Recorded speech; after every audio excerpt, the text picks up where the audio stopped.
जनाब ये मेरा अपना एलएमएस है। थोड़ा सा स्क्रॉल करते हैं और यहाँ पे आपको एक चीज़ नज़र आएगी CGPA 3.83 आउट ऑफ 4। ये मेरी CGPA है, माशाल्लाह लाजमी बोलिएगा। अभी यहाँ पे थोड़ा सा स्क्रॉल करते हैं और यहाँ पे मैं आपको कुछ दिखाना चाहता हूँ कि पर सेमेस्टर मेरी जो पर सब्जेक्ट जो CGPA आ रही वो कुछ इस तरह से आ रही है, आपके सामने है, आप देख सकते हो। अब सवाल ये पैदा होता है कि आप लोग कैसे इतने मार्क्स ले सकते हो, इतनी अच्छी CGPA ले सकते हो, और कौन सी गलतियाँ जो आप लोग करते हो, और सारी डिटेल आपको बताऊंगा इसी वीडियो में। वीडियो को आपने कंप्लीट वॉच करना है विदाउट वेस्टिंग एनी टाइम। हम चलें स्टार्ट करते हैं। बेसिकली इस वीडियो को मैंने 4 हिस्सों में डिवाइड किया। पहला आपका सिलेबस जो बुनियाद है और पेपर पैटर्न, और दूसरा आपके दिल की तसल्ली के कितने मार्क्स आए तो आप इजीली पास हो सकते हो, और आपको आज हकीकत बताऊंगा कि मिड टर्म में कितने वाला पास होता है, और तीसरी कि आप किस तरह से इसको तैयार करो कि अच्छे मार्क्स आ जाएं, जो कि मैं बताऊंगा, और चौथा है कि मिस्टेक जो आप पेपर के दौरान करते हो और पेपर से पहले करते हो। अभी यहाँ पे गौर कीजिएगा, जो सिलेबस है वो आप लोगों को मोस्टली पता होगा, और जो पेपर पैटर्न है वो मैं आपको बताता हूँ। ठीक है, पहले जो चीज़ है कि इस मिड टर्म में आपको 2 तरह के पेपर पैटर्न देखने को मिलेंगे, और आपका हर सब्जेक्ट का पेपर पैटर्न सेम नहीं होगा। पहले उसकी अनाउंसमेंट लाजमी चेक करनी है। जो पहला आपका पेपर पैटर्न है वो है ओल्ड। ठीक है, और इसमें आपको 2 पोर्शन देखने को मिलते हैं, जिसमें सब्जेक्टिव भी होता है और आपका ऑब्जेक्टिव भी होता है। ठीक है, दोनों आपके पोर्शन होते हैं। और दूसरा जो पेपर पैटर्न होता है वो आपका सिंपल MCQs बेस पे होता है, उसको भी डिस्कस करते हैं। पहले इसको देख लेते हैं। ये जो पहला पेपर पैटर्न है, ठीक है, इसमें आपको ऑब्जेक्टिव भी आते हैं, सब्जेक्टिव भी आते हैं, और ये बहुत बेस्ट होता है मेरे ख्याल से। ठीक है, अभी इसमें जो पहला सेक्शन होता है वो ऑब्जेक्टिव का होता है, और इसमें आपको 27 टोटल MCQs दिए जाते हैं, और 22 जो होते हैं वो बेस्ट कंसिडर किए जाते हैं। आपने अटैम्प्ट सारे ही करने होते हैं, लेकिन आपके अगर 5 गलत हो जाते हैं और 22 जो सही होंगे वही कंसिडर किए जाएंगे, आपको पूरे मार्क्स मिल जाएंगे। और दूसरा जो इसमें पोर्शन होता है वो जनाब होता है आपके सब्जेक्टिव का। और सब्जेक्टिव में क्या होता है कि आपको डिफरेंट टाइप्स ऑफ क्वेश्चंस दिए जाते हैं, जिसमें 2 टाइप्स होते हैं बेसिकली, कि एक 3 क्वेश्चन ऐसे होंगे जो 3 मार्क्स पर बेस करेंगे, और 3 क्वेश्चन ऐसे होंगे जो 5 मार्क्स पे बेस करेंगे। ठीक है, अब इनमें क्या है कि हर में उन्होंने क्या किया है, एक एक क्वेश्चन की चॉइस उन्होंने छोड़ी हुई है। ठीक है, एक एक क्वेश्चन की चॉइस उन्होंने छोड़ी हुई है, यानी कि आपको 3-3 क्वेश्चन आएंगे, आपने उनमें से 2-2 करने हैं, और ये भी बेस्ट होता है। अभी ये मैं आपको आगे चल के बताऊँगा कि करने कैसे होते हैं। ठीक है, और दूसरा जो पेपर पैटर्न अगर हम देखें तो वो सिंपल होता है, आपके MCQs बेस पेपर होता है। और MCQs बेस पेपर में जो आपको टोटल MCQs मिलते हैं पूरे आपके एग्जाम में, वो कितने होते हैं, 50 MCQs होते हैं, और उनमें से आपके 40 जो बेस्ट MCQs होंगे वो कंसिडर किए जाएंगे। 10 MCQs अगर रॉन्ग भी हो जाते हैं तो कोई इशू नहीं, आपने अटैम्प्ट सारे करने। और जो टोटल टाइम है हमारे मिड टर्म का वो आपका क्या है, 60 मिनट का ही है, और जो मार्क्स हैं वो किसी के 38 हैं और किसी के 40 हैं। मोस्टली जो जिनका पुराना पेपर पैटर्न होगा उनके आपको मार्क्स देखने को मिलेंगे 33 कह रहा हूँ 38 मार्क्स, और जो न्यू पेपर पैटर्न के मुताबिक आ रहे हैं जिसमें सिर्फ और सिर्फ MCQs होंगे, तो उसमें जो टोटल मार्क्स होंगे वो आपके कितने होंगे, 40 मार्क्स होंगे, और 60 मिनट का आपको टाइम दिया जाएगा। अभी यहाँ पे बात होगी पेपर पैटर्न और सिलेबस की। अभी जो पेपर पैटर्न आपके साथ शेयर किया, आपने अपने हर सब्जेक्ट का पेपर पैटर्न चेक करना है और उसको नोट करना है, और उसके मुताबिक आपने तैयारी करनी है। पहला जो स्टेप है वो ये आपने करना है। अब बात करते हैं कि पासिंग मार्क्स की।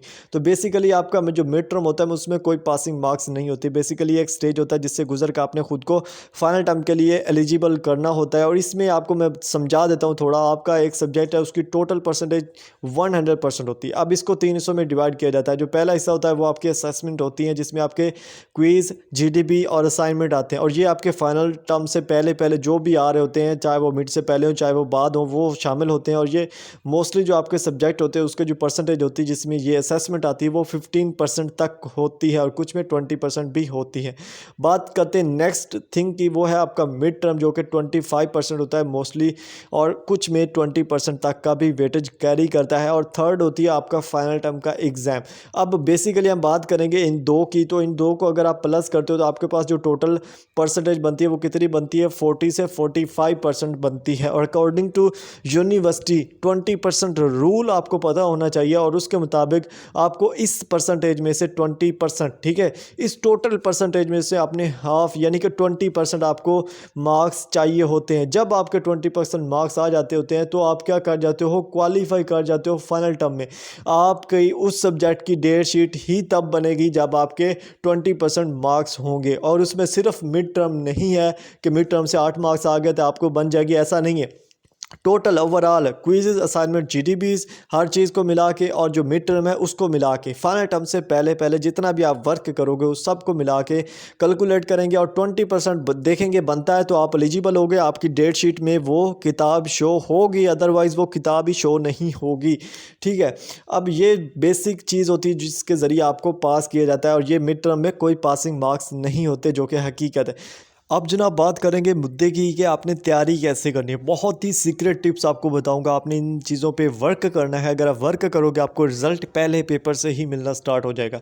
सबसे पहला पॉइंट जो कि मैं कहता हूं कि बुनियाद है जब भी आप तैयारी कर रहे होते हो, और इसमें आपने करना क्या है पहले गौर से सुनिएगा कि आपको ये पता होना चाहिए कि आपका जो सब्जेक्ट्स है उसमें 2 क्वेश्चन जिनका आंसर आपको पता हो कि आपका जो सब्जेक्ट है उसका जो पेपर है वो कैसा आता है और किधर से आता है। सिर्फ 2 क्वेश्चन कि कैसा आता है और किधर से आता है। अब इसके लिए आपको 2 वे बताऊंगा जिसमें आप इस 2 क्वेश्चन का आंसर ढूंढ सकते हो। पहला जो है वो सिंपल इज़ दैट है कि आपका कोई सीनियर, अगर आप किसी व्हाट्सएप ग्रुप्स में हो, सिंपल आप वहाँ पे अप्रोच करो और वहाँ पे आप पूछ सकते हो कि जनाब इसका जो पेपर है वो कैसा आता है। या आप अगर हर सब्जेक्ट के अलग अलग ग्रुप्स में हो, जैसे कि पाक 301 के ग्रुप है तो उसमें अगर आप हो तो उसमें जाके पूछो यार इसका पेपर किधर से आता है और कहाँ से आता है। अगर कोई सीनियर है तो वो बताए जस्ट, ठीक है। जो जूनियर्स होंगे तो वो तो बता ही रहे होंगे ना, जो उनको आइडिया होगा। तो अभी यहाँ पे आपको एडवाइस कोई भी दे, जो भी दे, ठीक है, जो समझ आए वो बता रहे होंगे आपको, उसको नोट करना है। नोट करने के बाद आपने सिंपल यहाँ पर आना है, ठीक है। आने के बाद यहाँ पे जैसे यहाँ पे देख सकते हैं मैंने लिखा है,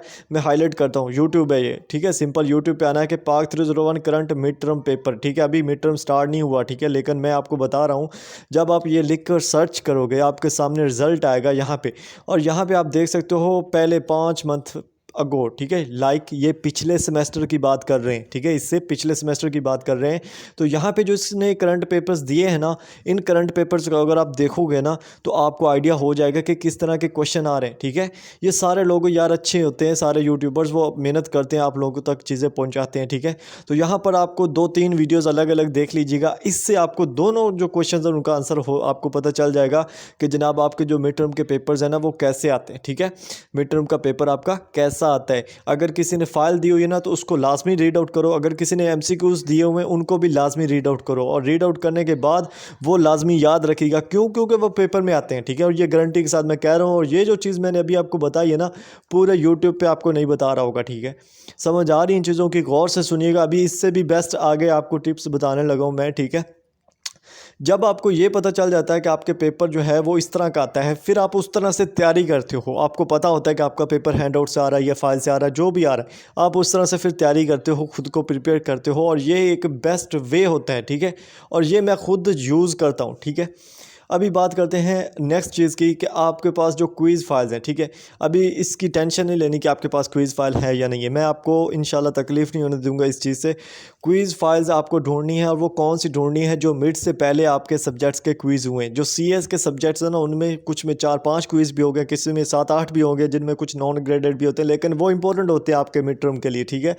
अगर वो प्रैक्टिकल में होता है, लेकिन जो सही होते हैं दूसरे सब्जेक्ट्स उनमें, ठीक है। अभी इसमें जो मेन आपको मिलेंगे क्विज़ेस वो किधर से मिलेंगे, या तो आपको ग्रुप्स में अगर कोई फाइल्स आपको प्रोवाइड की गई हैं तो उनको सेव रखो, नहीं तो कोई बात नहीं है, आप यूट्यूब पे आओ, यहीं पे आने के बाद आप सर्च करो quiz 1 MCQs, quiz 2 MCQs, quiz 3 MCQs, तो आपके पास 3-4 वीडियोज़ आएंगी। अभी एक चीज़ नोट रखिएगा कि जब आपके पास 3-4 वीडियोज़ आती है ना, सारी देखने का फ़ायदा नहीं होता, सिर्फ 2 से 3 वीडियोज़ देखो जो आपको लगे कि अच्छा एक्सप्लेन कर रहे हैं, ठीक है, ताकि आपका टाइम ना वेस्ट हो, रहा साथ साथ तैयारी भी होती रहे।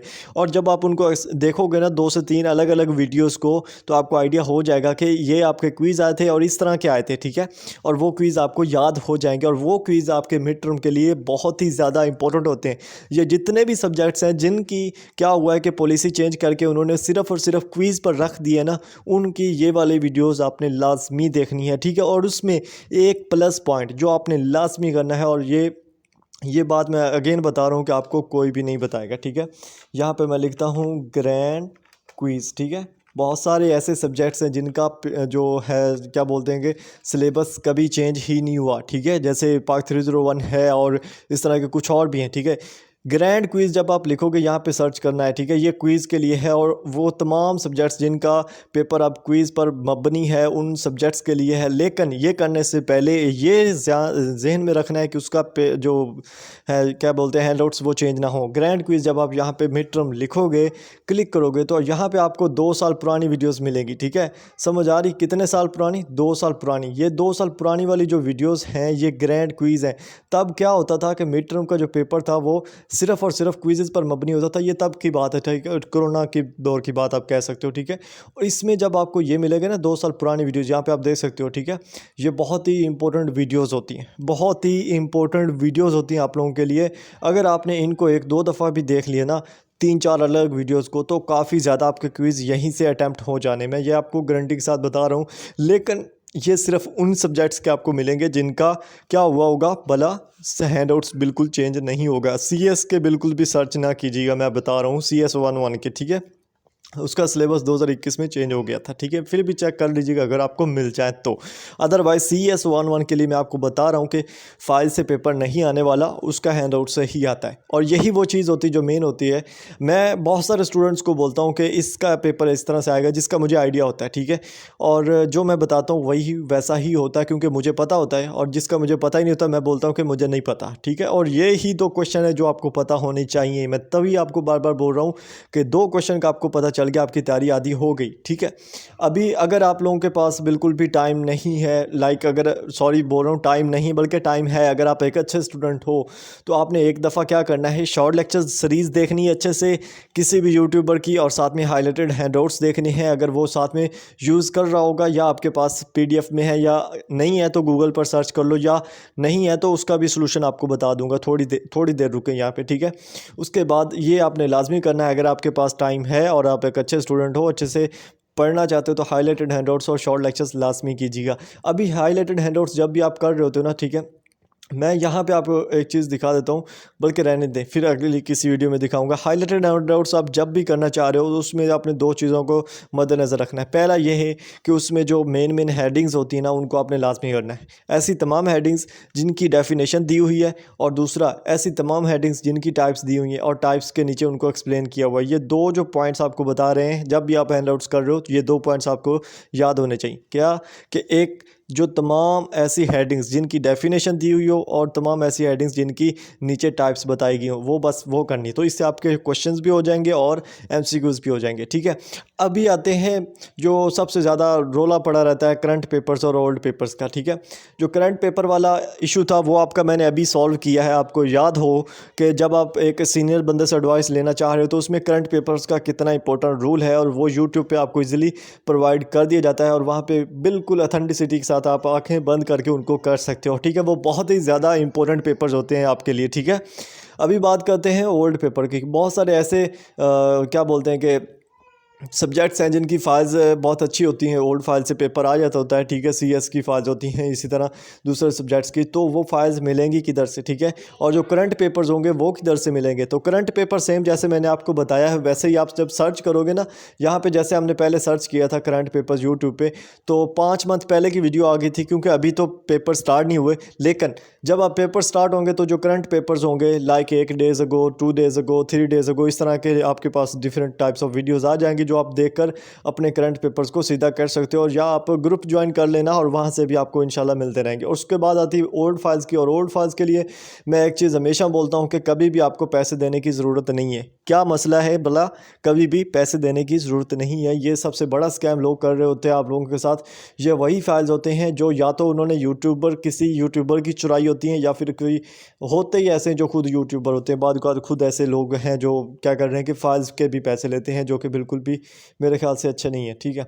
अभी यहाँ पे ओल्ड पेपर्स आपको मिलेंगे किधर से? मिलेंगे आपको हमारे चैनल पर। आपने चैनल ये वाला सब्सक्राइब करना है, आपके सामने है जनाब। मैं सिंपल ये बोला है कि 10,000 फॉलोअर होने चाहिए हमारे मिड टर्म स्टार्ट होने से पहले, और जो अभी ये वीडियो आप देख रहे हो इस पर भी आपके 500 लाइक्स होने चाहिए। यहाँ पे जब आप पाते हो, ये मैंने आज सुबह ही वीडियो अपलोड की है, ठीक है। Mid term past files and important file जितनी भी हैं, इसमें आपकी हादी की जितनी भी फाइल्स होंगी, आपके व्यू टॉपर RM जो है उनकी फाइल्स मशहूर हैं, CS से रिलेटेड, तो उनकी भी जितनी फाइल्स होंगी, MS के नाम से एक बंदा मशहूर है, उसकी जितनी भी फाइल्स होंगी वो भी होंगी। और उसके अलावा अगर ज़ूलॉजी है, बायोटेक्नोलॉजी, मतलब कि आपकी कोई भी फील्ड है व्यू के अंदर, तो उसकी जो जितनी भी फाइल्स हैं वो आपको जस्ट एक क्लिक पर मिल जाएंगी। ठीक है, जस्ट एक क्लिक पर आपको वो उसकी फ़ाइल मिल जाएगी, आपको अपने मोबाइल में डाउनलोड कर लेना है, उसको पढ़ना है और अच्छे से तैयारी करनी है। ठीक है, और ये फाइल्स भी मतलब कि ऐसी तमाम फाइल्स हैं जो कि बिल्कुल मतलब कि अथेंटिक हैं, उनमें गलती होने के जो चांसेस है वो बहुत ही कम है। ठीक है, फिर भी जब भी फाइल आप कर रहे हो तो उसमें थोड़ा सा ध्यान रखा करो। पहला ये ध्यान रखा करो कि वो आपके सब्जेक्ट्स के अपडेटेड फाइल हो, लाइक ये ना हो कि वो बहुत ही पुरानी हो और आपके जो हैंड आउट्स हैं वो चेंज हो चुके हों। ठीक है, जो ये आपने गलती कभी भी नहीं करनी। ठीक है, अभी जो मैंने यहाँ पे आपको सबसे बेस्ट चीज़ बताई है वो क्विज़ और सीनियर एडवाइस, ये दो चीज़ें जो सबसे बेस्ट पहले नंबर पे आती हैं, यही वो जो चीज़ें हैं जो आपके सक्सेस की वजह बन सकती हैं अगर आपको सही से इनका इल्म हुआ तो, अगर आपने सही से इनका यूज़ किया तो। ठीक है, उसके बाद ओल्ड पेपर्स, जो ओल्ड फाइल्स हैं वो आपको बता दिया कहाँ से आपको मिलेंगी, वो इसी वीडियो के नीचे लिंक जो है ना, उस वहाँ पर डिस्क्रिप्शन में उसका लिंक है, वहाँ से आप देख लीजिएगा। ठीक है, और अभी बात ख़त्म नहीं होती, अभी सबसे इम्पोर्टेंट जो चीज़ें आती हैं वो ये होती हैं, बहुत सारे ऐसे लोग होते हैं जिनकी तैयारी नॉर्मल होती है और बहुत अच्छी भी होती है, लेकिन जब वो पेपर देने जा रहे होते हैं तब भी वो गलतियां करते हैं और कुछ वो पेपर से पहले भी करते हैं। ठीक है, पहली जो चीज़ होती है रॉन्ग कंसेप्ट है जो लोगों ने बना के रखा हुआ है कि जनाब एक दिन पढ़ना है, एक रात पढ़नी और पास हो जाना। तो जनाब जो जो सीनियर्स हैं उनकी, अब मेरे से सुनते हो आप, कि उनको छोड़ो यार, आपने एक जब नहीं भी मयार है तालीम का, नहीं है मयार, तब भी एक अच्छे से प्रिपेयर करो ख़ुद को और अच्छे से पेपर दो और अच्छे मार्क्स लो। ठीक है, कभी ना कभी फ़ायदा देंगे और आपकी मेहनत ज़ाया नहीं जाती। ठीक है, आपकी मेहनत कभी भी ज़ाया नहीं जाती। उसके बाद आती है आपके जो आप करंट पेपर्स को इग्नोर करते हो। ठीक है, जो मैंने पहले आपको कितना बताया है, वाइजली आपको प्रैक्टिकली दिखाया कि किस तरह से आप एक अच्छी तैयारी कर सकते हो, तो उसमें करंट पेपर्स का काफ़ी ज़्यादा रूल होता है, आपने उनको बिल्कुल भी इग्नोर नहीं करना। करंट पेपर्स आप करो ना करो, जितने भी आपको मिले उनको अच्छे से देखो कि आपका पेपर आ किस तरह का रहा है। ठीक है, आपको पता चल जाएगा कि किस टॉपिक से आ रहा है, किस तरह से आ रहा है, किस फाइल से आ रहा है। ये सारे क्वेश्चंस आपको करंट पेपर्स भी दे सकते हैं अगर आप उनको देखोगे, गौर से सुनोगे तो। ठीक है, उसके बाद है don't study wisely under estimate. आप लोग क्या करते हो, अंडर एस्टिमेट करते हो। वही चीज़ अगेन मैं बात कर रहा हूँ कि आप क्या करते हो, एक तो स्टडी सही से नहीं करते, लाइक एम जो भी फाइल आई आपने बस चलो ठीक है इसे पढ़ते हैं। ठीक है, बहुत सारे ऐसे मैंने लोग देखे, वो जब पेपर शुरू होने लगते हैं तब वो एक आधी फाइल उठा के बैठे होते हैं और बस जी मैंने रात को भी यही पढ़ी थी, अब भी यही। ठीक है, पहले समझो तो सही कि वो फाइल बेस्ट भी थी या नहीं थी। ठीक है, उस फाइल से पेपर आ भी रहा था या नहीं था, क्या वो फाइल्स अपडेटेड थी या नहीं थी, क्या वो फाइल्स का जो पूरा सिलेबस था वो आपके अपडेटेड हैंड आउट सिलेबस के मुताबिक था या ओल्ड फाइल थी। ठीक है, तो इस चीज़ को इग्नोर नहीं करना चाहिए और यही वो स्टडी होती है जब आप उसको रॉन्ग डायरेक्शन में लेके जाते हो। ठीक है, अभी जब आप पेपर कर रहे होते हो, उसमें यहाँ पे मैंने लिखना भूल गया, मैं आपको बता देता हूँ। ठीक है, जब आप पेपर कर रहे होते हो ना, तो उसमें 2-3 चीज़ों का ख्याल रखा करें, मैं यहाँ पे आपको बता देता हूँ। ठीक है, सिंपल इज़ दैट, एक तो आपने पेपर कभी भी खाली नहीं छोड़ना। ठीक है, एमसीक्यूज़ वाला जो है वो भी सुन ले। ठीक है, एमसीक्यूज़ जितने भी आए आपने उनको अटैम्प्ट करना है। ठीक है, उनमें से जो आपके सही होंगे, अगर फुल आपका पेपर फुल एमसीक्यूज़ बेस है तो उसमें से 40 आपके जो करेक्ट होंगे वो आपके कंसिडर किए जाएंगे। अगर आपका दूसरा है तो उसमें आपके 22 लाइक जिसमें क्वेश्चन होते हैं उसमें 22 एमसीक्यूज़ है जो वो आपके राइट कंसिडर किए जाते हैं। ठीक है, आपने एमसीक्यूज़ बिल्कुल भी नहीं छोड़ने। ठीक है, बहुत सारे लोग आपको ऐसे बोलते हैं कि जनाब आपको नहीं आता तो ए लगा दो, बी लगा दो, पहले 2 ऑप्शन में से कोई भी सिलेक्ट कर दो। तो जनाब अच्छे से पढ़ लो। ठीक है, अच्छे से पढ़ लो, एमसीक्यूज़ पे ज़्यादा फोकस करो, इजीली पास हो सकते हो आप। और दूसरा ये कि जो सब्जेक्टिव पोर्शन आता है, सब्जेक्टिव में आपने क्या करना होता है, बहुत सारे लोग क्या करते हैं कि खाली छोड़ के आ जाते हैं। ठीक है, क्वेश्चन करते ही नहीं है। तो जनाब ये एक रिक्वेस्ट है मेरी। ठीक है, क्वेश्चन कोई भी हो, ठीक है, आपने उसको क्या करना है, उसको पूरा करना है। ठीक है, फुल करो उसको, लिखो टू दी पॉइंट, अगर लिख सकते हो तो लिखो, बस लिख के उसको आना है। ठीक है, खाली नहीं आना। ठीक है, देखो जनाब, मैं खुद जब भी मुझे कोई क्वेश्चन नहीं ना आता होता तो मैं उसको फुल लिखता हूँ। ठीक है, अपनी वर्डिंग में एक अच्छी सी उसकी एडिंग बनाता हूँ, अच्छी से उसको लिखता हूँ। मैं इस पर एक अलग वीडियो बनाऊंगा कि करंट पेपर्स जो होने हैं उसको आपने अटैम्प्ट किस तरह से करना है, जो कि मोस्टली लोग गलती करते हैं और मुझे गुस्सा आता है उन लोगों पर जो खासकर खाली छोड़ के आ जाते हैं। ठीक है यार, आपके पैसे लग रहे हैं, उसको लिखो, जितना लिख सकते हो लिखो, जान छुड़ाओ उसकी। ठीक है, उसको अच्छे से लिख के ना अच्छी एडिंग बना के। और बहुत सारे ऐसे लोग हैं जो क्या करते हैं कि जल्दी से क्विज़ करते हैं, निकलने की करते हैं, तो उनकी पीछे लगने की ज़रूरत नहीं होती। या तो वो माँ बाप की बिगड़ी औलाद होती है या उनके पास पैसा काफ़ी होता है, तो उनको इस चीज़ से फ़र्क नहीं पड़ता। कि वो पास हों फेल हों या उनके नंबर्स आएँ, या अगर आप एक अच्छे स्टूडेंट हो तो जिस तरह मैंने बताया इस तरह से तैयारी करनी है। आपको रिज़ल्ट ना मिले तो मुझे आप बता सकते हो, व्हाट्सएप नंबर आपके पास मोस्टली के पास होते हैं, और इस वीडियो पे भी आपने कमेंट आके करना है कि आपको ये वीडियो से फ़ायदा हुआ या नुकसान हुआ, ठीक है। अगर आपने अभी तक भी हमारे चैनल को सब्सक्राइब नहीं किया तो चैनल को लाजमी सब्सक्राइब करना है, और इस वीडियो को अपने जितने भी आपके प्यारे हैं सबको शेयर करनी है, ताकि आपको उनका भी फ़ायदा हो, उनको भी समझ आए कि पेपर तैयार कैसे करते हैं। मिलते हैं नेक्स्ट वीडियोज़ में, अपना ख्याल रखिएगा। अल्लाह हाफिज़।